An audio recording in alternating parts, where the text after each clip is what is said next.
Well, I'm here to talk about a problem I had. Problem I had was I'm going for a second degree.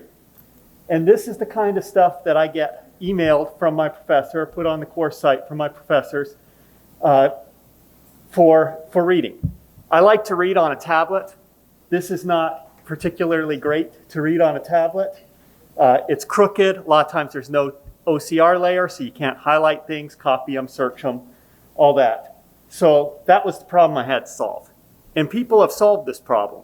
People know how to munge PDFs. There's tons of Linux tools to do so, but they weren't particularly easy to find or put together.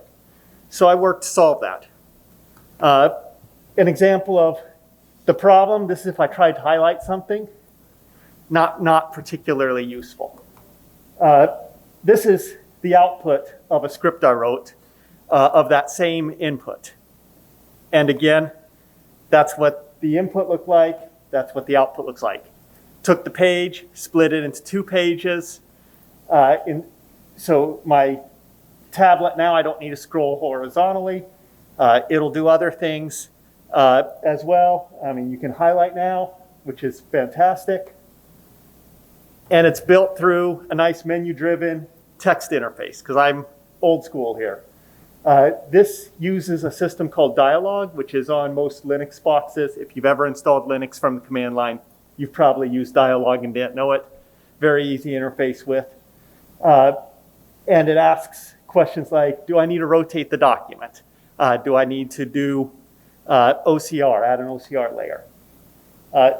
So the scripts do all this stuff, which is what I've needed so far. I'll probably add more as professors find new ways to badly scan documents. The problem is it has a ton of dependencies. It's difficult to install the dependencies, more burden than I wanted. So the solution there is Docker. If you don't know, Docker can let you run things as a script. I mean, a lot of us probably use Docker for running micro apps and that kind of thing. But you can also use it from the command line and just say, run this, spit the output out. The future, maybe we'll get it as a Mojo app or something so it's nice and easy for everyone to use. In the meantime, if you're interested in it, here's the QR code. Here's the link.